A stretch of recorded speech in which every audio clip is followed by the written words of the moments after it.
أعوذ بالله من الشيطان الرجيم. وإذا طلقتم النساء فبلغن أجلهن فلا تعضلوهن أن ينكحن أزواجهن إذا تراضوا بينهم بالمعروف، ذلك يوعظ به من كان منكم يؤمن بالله واليوم الآخر، ذلكم أزكى لكم وأطهر، والله يعلم وأنتم لا تعلمون. سورة البقرة 222 نمبر آیات ته. مخکې آیاتونو بعضې امور ذکر کېدل د پاره د تدبیر منزل، د کورنۍ د اصلاح لپاره بعضې امور الله رب العالمین ذکر کول. د آیت کریمه کې به الله رب العالمین بل امر ذکر کوي د تدبیر منزل نه، او هغه دا دی کله چې تاسې یو زنانه ورته طلاق ورکوي په 3 طلاقو سره، د هغه نه وروسته د ستاسې نه جدا شو، نو دا بیا د بل ځای نکاح نه مه منع کوئ، لکه څرنګه چې د جاهلیت والاو رواج و عادتو. هغوی به چې کله زنانه طلاق یې کړي نو بل ځای به بیا اجازت نه ورکولو، داسې معلقه وه پاتې وه. د دې د وجې نه الله رب العالمین دا امر ذکر کوي چې کله زنانه تاسې طلاقه کړه نو بیا بل ځای نکاح نه یې مه منع کوئ. وإذا طلقتم النساء، او کله چې طلاق ورکوي تاسې النساء زنانو ته، خپلو زنانو ته طلاق ورکوي، فبلغنا نو ورسیږي هغوی اجلهن هغه نیټې ته، خپلې نیټې عدت ته ورسیږي، نو فلا تعضلوهن نو مه منع کوئ تاسې هغوی لره ان ینکحنا د دې نه چې نکاح وکړي ازواجهن د خپلو خاوندانو سره. خپلو خاوندانو نه مقصد هغه دی چې هغه نوي خاوندان کیږي. اذا تراضوا کله چې راضي وي بینهم په خپل مابین کې بالمعروف په ښایسته طریقې شریعت موافق نکاح کی نو تاسې مه منع کوئ. ذالک دا حکم یوعظ نصیحت کیدی شي به په دې سره من هغه چاته کانه چې وي منکم د ستاسې نه یؤمنو ایمان لري بالله په الله باندې والیوم الاخر او په ورځ وروستنۍ باندې. ذالکم دا کار ازکا بچکونکی دی لکم تاسې لره و اطهر او ډېر پاکونکی دی. والله والله تعالی یعلم پوهېږي وانتم او تاسې لا تعلمون نه پوهېږئ. وروسته آیت کریمه کې اوس بل امر ذکر کوي تدبیر منزل نه، او هغه دا دی چې خپلو بچیانو ته تر 2 کالو پورې شیدې ورکوئ، ځکه چې بچی ضایع نشي، هغه خراب نشي، هغه حق تلف نشي. والوالداتو او میندې یرضعن شودې به ورکوي اولادهن اولادونو خپلو ته حولین 2 کاله کاملین پوره 2 کاله ده د رضاعت موده ده. لمن دا هغه چا دپاره اراده چې غواړي ان یتم الرضاعه چې پوره کي موده د شیدو ورکولو، د رضاعت هغه موده پوره کي نو 2 کاله به یې ورکوي. وعلى المولود له رزقهن وکسوتهن بالمعروف. دې جمله کې اوس بله مسله الله رب العالمین ذکر کوي، او هغه ده چې په حالت د رضاعت کې په پلار باندې واجبه ده، لازم ده چې زنانه ته به جامع او نفقه ورکوي، دا په ده باندې حق دی، خو لیکن د عرف موافق. وعلى المولود له او په پلار د بچي رزقهن خوراک د دې دی، وکسوتهن او جامې د هغوی دي بالمعروف د عرف مطابق. وعلى المولود له د دې لفظي معنا دا ده وعلى المولود او په هغه سړي چې بچی پیدا کړی شوی دی له د هغه دپاره، د هغه دپاره بچی پیدا کړی شوی دی، خو حاصل معنا یې کوو وعلى المولود له او په پلار د بچي باندې. رزقهن خوراک د هغوی دی، وکسوتهن او جامې د هغوی دي بالمعروف د عرف موافق. عرف کې چې کومې زنانه عام طور خوراک کې او کومې جامې اغوندي هغسې به دې ته م ورکوي. لا تکلفو تکلیف به نشي ورکېدلی نفس هیڅ یو نفس ته الا وسعها مګر په اندازه طاقت د هغې. لا تضار والدة بولدها. دې جمله کې الله رب العالمین اوس بله مسله ذکر کوي، او هغه ده چې دې بچي په وجه باندې به ګوره پلار دې زنانه ته دغه مور د بچي ته تکلیف نه ورکوي، او نه به دغه مور د دې بچي د پلار د بچی ته تکلیف ورکوي داسې به نه کوي. لا تضار ضرر به نشي ورکېدلی والدتن مور ته بولدها په سبب د بچي د هغې د بچي په سبب باندې به هغه ته ضرر نشي ورکېدلی چې په زور د هغه نه واخلي د شیدو نه یې منع کړي او یا دا دی چې نفقه ورته نه ورکوي. ولا مولود له او نه پلار ته بولده په سبب د بچي د هغې د پلار ته به هم تکلیف نشي ورکېدلی په سبب د بچي باندې چې دا زنانه راولګېږي ووایي چې ما ته ډېره نفقه راکوه ښه جامه راکوه دا وغه. وعلى الوارث مثل ذلك دې جمله کې اوس بله مسله الله رب العالمین ذکر کوي هغه ده که چېرته دغه پلار وفات شولو او د رضاعت په موده کې بچی پاتې شو دا میراث دی بچي ته پاتې شولو نو بیا به د همدغه بچي د میراث نه چې دا زنانه ته پیسې نفقه او کسوه ورکولی کېږي نفقه او جامه. وعلى الوارث او په وارث باندې لازم دی مثل ذلك په مثل د دې کار داسې نفقه او داسې کسوه او جامه به د هغه نه اخیستلی کېږي. فإن ارادا فصالا دې کې اوس بله مسله ذکر کېږي که چېرته د مور او پلار دواړو رضامندتیا وه چې مخکې د وخت نه دا بچی د شیدو نه بیل کړي او دې کې مصلحت و نو دې کې هېڅ مسله نشته. فإن ارادا که چېرته اراده وکړه دې سړي او زنانه فصالا د پرې کولو د ماشوم د شودو نه پرې کړي عن تراض سره د رضامندتیا د دې دواړو نه وتشاور او مشورې د دې دواړو نه فلا جناح علیهما نو هیڅ ګناه نشته دی علیهما په دې دواړو باندې. وإن اردتم ان تسترضعوا اولادکم دې کې اوس بله مسله الله رب العالمین ذکر کړي هغه دا ده که تاسې ورته په پیسو باندې بله مور نیسئ د شیدو ورکولو دپاره نو په دې کې هم کوم حرج نشته دی. وإن اردتم او که چیرې اراده وکړه تاسې ان تسترضعوا چې د شیدو ورکولو دپاره مور ونیسئ اولادکم دپاره د اولاد ستاسې فلا جناح علیکم نو نشته دی ګناه په تاسې باندې. اذا سلمتم کله چې تاسې پوره ورکوئ ما هغه څه آتیتم چې مقرر کړی وي تاسې بالمعروف د عرف موافقه چې هغوی ته هغه پیسې او د هغوی هغه حق پوره ورته ورسوئ نو هېڅ مسله په ده کې نشته. واتقوا الله او ویرېږئ د الله نه واعلموا او پوه شئ ان الله چې یقینا الله تعالی بما په هغه څه باندې تعملون چې تاسې کوئ بصیرون لیدونکی ذات دی.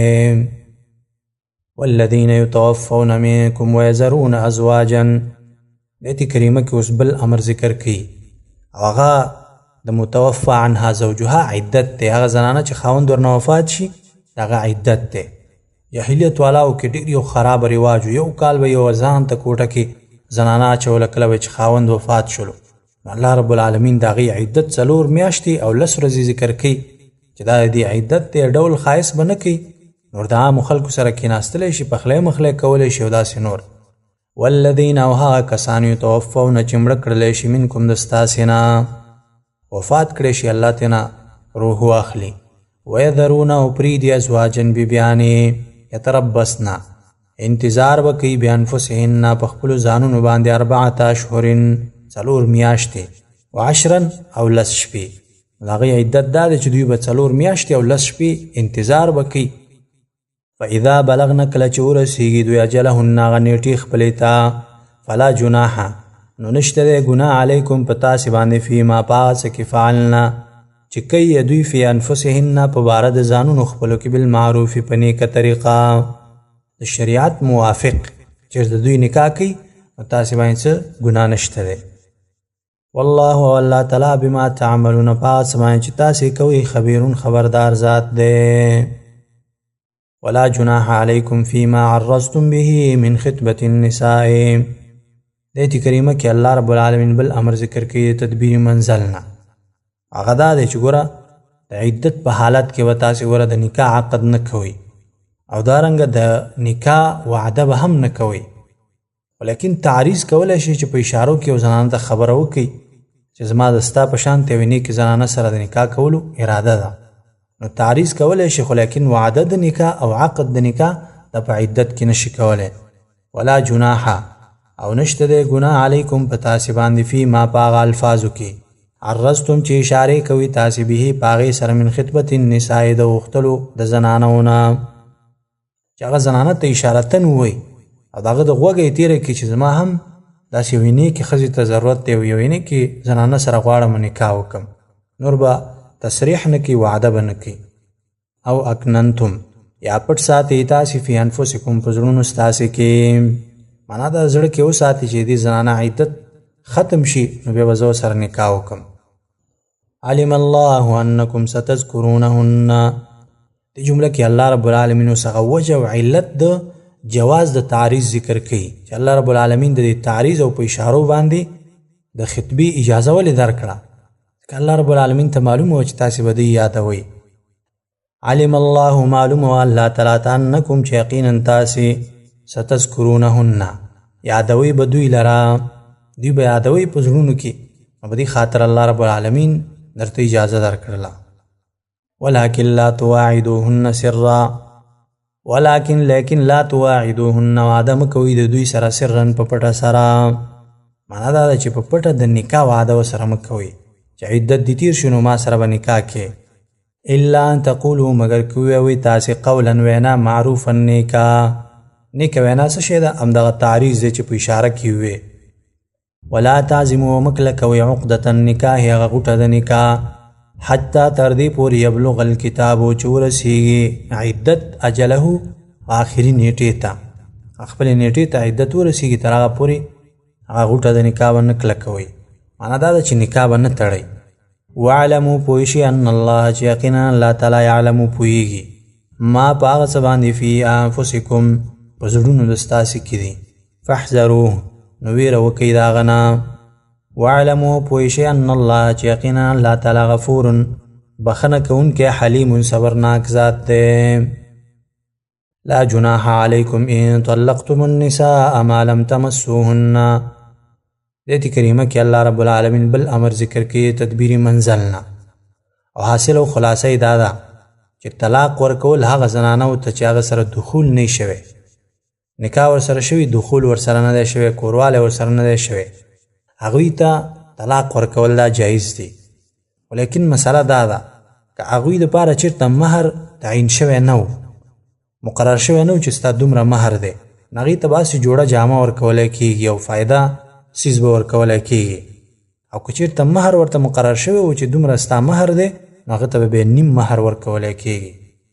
لا جناح علیکم نشته دی ګناه په تاسې باندې ان طلقتم النساء، ان طلقتم النساء که چېرې طلاق ورکوئ تاسې النساء زنانو ته ما لم تمسوهن تر څو پورې چې نوي مسه کړي تاسې هغوی لره، معنا دا د کوروالی هم ورسره نه وي کړی یا خلوت صحیحه ورسره نه وي شوی. خلوت صحیحه دې ته ویلی کېږي چې ځان ته د خاوند سره دا زنانه په کوټه کې یو ځای شي بل هېڅوک نه دروازه بنده وي. او تفریدو لهن فریضه یا نوي مقرر کړی تاسې لهن د هغوی دپاره فریضة مهر، یعنې تاسې هغوی دپاره کوم خاص مهر نه وي مشخص کړی. ومتعوهن او سامان د فایدې ورکوي هغوی ته، یو څه د فایدې سامان هغوی ته ورکوي. علی الموسع په مالدار باندې قدره په اندازه د هغه دی، وعلی المقتر او په غریب باندې قدره په اندازه د هغه دی.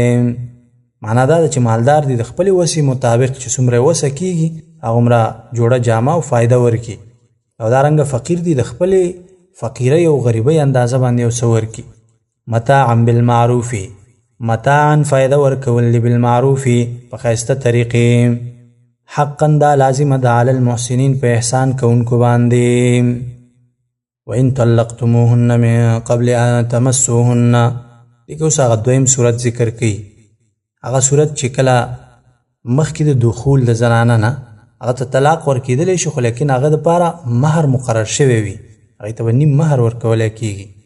وان طلقتموهن که چېرې طلاق ورکوئ تاسې هغوی ته من قبل ان تمسوهن مخکې دې نه چې تاسې مسح کوئ هغوی لره، یعنې کوروالی هم ورسره نه دی کړی او طلاق ورکوئ.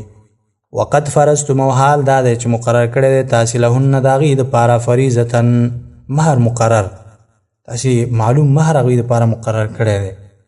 فنصف ما نو لازم دی نیم هغه مهر فرضتم چې مقرر کړی وي تاسې چې کوم مهر مقرر کړی وي د هغه نیم به ورکولی کېږي هغه ته. الا ان یعفونه مگر که معافي وکړي دا زنانه خپل مهر معاف کړي. او یعفو الذي یا معافي وکړي هغه شخص بیده چې په لاس د هغه کې عقدة النکاح غوټه د نکاح ده، مراد د دې نه یا ولی دی او یا د خپله خاوند دی ځکه دا غوټه د نکاح د خاوند په لاس کې وي. مقصد دا دی چې د نکاح په وخت کې د خاوند ټول مهر ورکړی وي زنانه ته، نو مخکې یې دي نه چې د هغه سره کوروالی وکړي بیرته طلاق ورکوي، نو هغه نیم مهر خو د ده حق دی چې ترې واخلي، نو هغه ورته ورماف کړي چې دا ټول د ستا وي، نو دې ته ویلی کېږي د خاوند د طرف نه معافي. نو دې دا معنا شوه. او یعفو الذي، یا معافي وکړي الذي هغه کس بیده چې په لاس د هغه کې عقدة النکاح غوټه د نکاح ده. وان تعفو اقرب للتقوى، جمله کې اوس معافی ته ترغیب ورکړي. وان تعفو، او چې معافي وکړي تاسې اقرب للتقوى، دا ډېره نږدې د تقوا ته. ولا تنسوا الفضل، او مه هېروئ مهرباني کول بینکم په خپل مابین کې. ان الله، یقینا الله تعالی بما تعملون، په هغه عملونو باندې چې تاسې کوئ بصیر لیدونکی ذات دی. حافظوا علی الصلوات والصلاة الوسطى، د آیت کریمه کې اوس بل امر ذکر کوي تدبیر منزل نه. حاصل او خلاصه دا ده چې په منځونو باندې ګوره حفاظت کوئ، هسې نه چې دا طلاق او د کورنۍ لانجې او دا خبرې مو د الله د عبادت نه چېرته منع نه کي. حافظوا علی الصلوات، حفاظت کوئ په ټولو منځونو باندې، والصلاة الوسطى، او خاص په منځ منځني. منځني منځ نه مراد مازدیګر منځ دی. د مازدیګر په منځ باندې پابندي کوئ او په دې باندې همیشګري کوئ او حفاظت یې کوئ. وقوموا، ودرېږئ لله الله ته قانتین عاجزي کوونکي. فإن خفتم فرجالا او رکبانا، مخکې امر وشولو په قوموا لله قانتین سره چې قیام دا فرض دی، نو اوس الله رب العالمین عذر ذکر کوي. په بعضې حالاتو کې ګوره انسان په روان او په سورلۍ باندې منځونه کولی شي، هغه حالات د خوف د دشمن دی. فإن خفتم، که ویرېدلی تاسې د دشمن نه، فرجالا، نو لمونځ کوئ پیاده، او رکبانا، یا په سورلۍ باندې، که په سورلۍ یا پیاده یاستئ نو لمونځ کوئ. فاذا امنتم، نو کله چې په امن کې شئ تاسې، فاذکروا الله، نو یادوئ الله تعالی، کما علمکم، لکه څنګه چې ښودنه کړې ده تاسې ته، ما هغه طریقه لم تکونو تعلمون چې تاسې پرې نه پوهېدئ. والذین یتوفون منکم ویذرون ازواجا، آیت کریمه کې اوس بل امر ذکر کی الله رب العالمین د تدبیر منزل نه. حاصل او خلاصه احسان کول دي هغه زنانه سره چې خاوند د هغې نه وفات کړی شي. نو مقصد دا دی چې کله دا خاوند وفات کېږي هغه د وصیت وکړي د خپلې زنانه باره کې چې یو کال دی د لپاره فایده ورکړلی شي او د دې کور نه دې نه ویستلی کېږي. د آیت باره کې دوه قولونه دي. بعضې علما وایي چې دا منسوخ شوی دی ځکه عدت د متوفی عنها زوجها چې کومې زنانه نه خاوند وفات وي هغې 4 میاشتې او 10 ورځې مخکې ذکر شو. او بعضې علما ویلي چې دا استحبابي امر دی، یو کال لپاره وصیت کول دا یو احسان دی د هغوی سره. والذین، او هغه کسان یتوفون چې مړه کړلی شي منکم د ستاسې نه، ویذرون، او پرېږدي ازواجن بیبیانې، وصیتا، نو وصیت دې وکړي لازواجهم دپاره د بیبیانو خپلو، متاعا چې فایده ورکړی شي للحول تر یو کال پورې، غیر اخراجن، نه به وي ویستل د هغوی.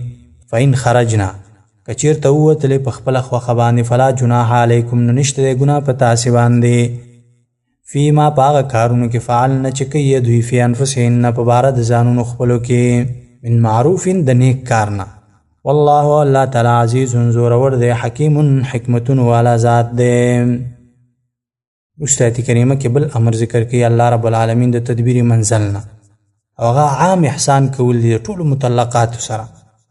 وللمطلقات، او دپاره د طلاق شو زنانو، متاع، فایده ورکول دي، بالمعروف، په ښایسته طریقې یا د عرف موافق، حقا، دا لازم دی، علی المتقین، په متقیانو نیکانو خلکو باندې لازم دی. کذلک یبین الله لکم آیاته، آیات کې اوس مخکینی احکامات ته الله رب العالمین ترغیب ورکي. کذلک، همدارنګه، یبین الله، بیانوي الله تعالی، لکم تاسې ته آیاته احکام خپل، لعلکم دې دپاره تعقلون چې د عقل نه کار واخلئ. اقول قولي هذا، استغفر الله لي ولكم ولسائر المسلمين، وسبحانك اللهم وبحمدك، أشهد أن لا إله إلا أنت، استغفرك وأتوب إليك.